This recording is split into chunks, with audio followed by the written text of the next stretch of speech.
Hello friends good निউজ for unemployment হয় নিবনুৱাৰ বাবে ভাল খবৰ আৰু এই নিবনুৱাৰ বাবে ভাল খবৰ দিলে অসমৰ মুখ্যমন্ত্ৰী ডক্টৰ হিমন্ত বিশ্ব শৰ্মা ছাৰে তেখেতে নিবনুৱাক কেনেকৈ টকা দিব এই টকাৰে কি কৰিব লাগিব আৰু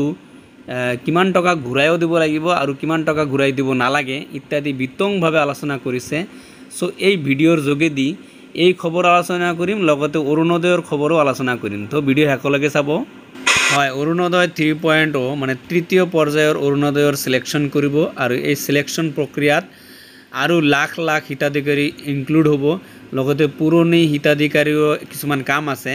সো ভিডিঅ' হেকলগে চাব and one request to you চেনেলত নতুন হ'লে সাবস্ক্ৰাইব কৰি দিব এয়া চাওক অসমৰ chief minister doctor Himanta Biswa Sarma ছাৰে নিজেই শেয়াৰ কৰিছে লগতে সাংবাদিক সম্মেলন কৰিছে তেখেতে ভালকৈ জনাই দিছে আত্মনিৰ্ভৰ আঁচনিৰ অধীনত দিবলগীয়া ধনৰ বাবে প্ৰথম পৰ্যায়ত 30,000 যুৱকৰ জিলা পৰ্যায়ত সাক্ষাৎকাৰ অহা 16 আগষ্টৰ পৰা অনুষ্ঠিত হ'ব আৰু সেপ্টেম্বৰৰ শেষৰ ফালে এই ধন বিতৰণ কৰা হ'ব তাৰমানে 16 আগষ্ট আৰু মাত্ৰ 15 দিন আছে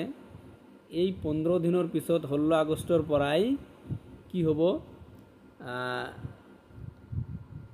জিলা পৰ্যায়ত ইন্টাৰভিউ লোৱা হ'ব আৰু ইয়াৰ এই ইন্টাৰভিউৰ যোগেদি 30,000 বহুত এটা বৃহৎ সংখ্যক যুৱকক এই আঁচনিৰ আত্মনিৰ্ভৰ আঁচনিৰ সহায়ত আত্মনিৰ্ভৰ কৰিবলৈ মানে টকা দিব চৰকাৰে আৰু টকাৰ পৰিমাণ হৈছে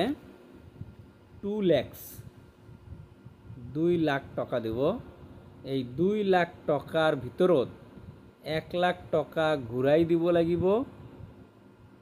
আৰু 1 লাখ টকা ঘূৰাই দিব নালাগে এই 2 লাখ টকা দি আপুনি এজ এ বিজনেছম্যান হিচাপে আপুনি নিজকে প্ৰতিষ্ঠিত কৰাৰ সুবিধা পাব নো ডাউট এয়া এটা ভাল আঁচনি ফৰ আনএমপ্লয়মেন্ট বয়জ মানে শিক্ষিত তথাপি বেকাৰ যিবিলাকে ঘূৰি আছে তেওঁলোকৰ কাৰণে এটা ভাল খবৰ 2 লাখ টকা হ'লে কোনোবা এটা বিজনেছ ষ্টাৰ্ট কৰিব পাৰিব সেই বিজনেছৰ থ্ৰুদি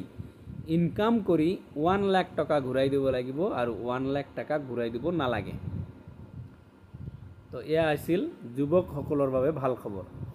30,000 যুৱকক এতিয়া দিব আকৌ 70,000 যুৱক আৰু পিছত দিব এতিয়া দিব 30,000 পিছত দিব 70,000 যুৱকক আকৌ দিব এইটো হয়তো এক্সপেৰিমেন্টৰ কাৰণে 30,000 দি আছে তাৰপিছত আকৌ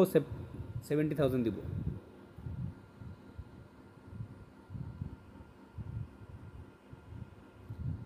তাৰপিছত চাওক অৰুণোদয় 3.0 মানে 3 নম্বৰ এটো অৰুণোদয় আগত প্ৰথম দুটা পৰ্যায় হৈছে প্ৰথম দুটা পৰ্যায়ত 27 লাখ মানে হিতাধিকাৰী আছে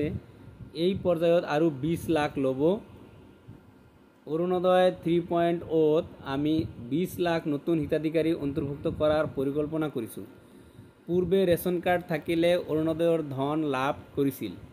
এতিয়াৰ পৰা ৰেশন কাৰ্ড থাকিলেই নহব লগতে আধাৰ কাৰ্ডো যুক্ত হৈ থাকিব লাগিব তাৰ মানে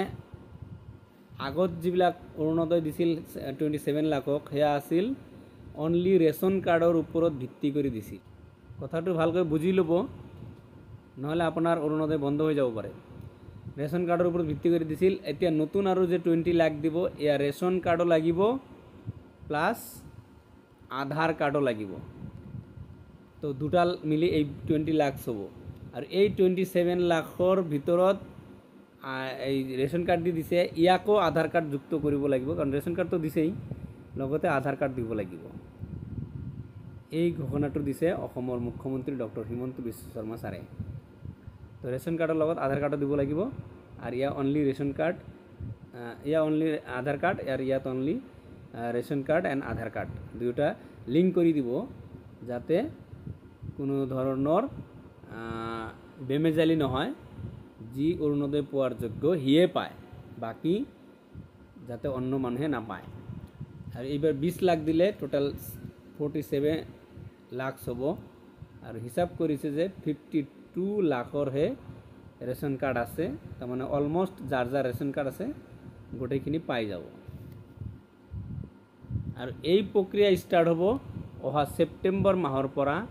সেপ্টেম্বৰ 2024, মানে সেপ্টেম্বৰ 2024 চনৰ, মানে এইটো আগষ্ট মাহ চলি আছে, নেক্সট মাহৰ পৰা এইটো স্টাৰ্ট হ'ব। পুৰণিখিনিও আধাৰ কাৰ্ড এড কৰিব লাগিব, নতুনখিনিতো আধাৰ কাৰ্ড লাগিবই। তো গতিকে এইটো আপোনালোকে ভালকৈ বুজি ল'ব, স্টাৰ্ট হ'লে আপোনালোকে কৰি ল'ব, নহ'লে আপোনাৰ অৰুণোদয়টো হেং হৈ যাব পাৰে। So thank you for watching the video. ভিডিওটি চোৱাৰ কাৰণে ধন্যবাদ। ভিডিও ভাল লাগিলে লাইক শেয়াৰ সাবস্ক্ৰাইব কৰি দিব। থ্যাংক ইউ সো মাচ।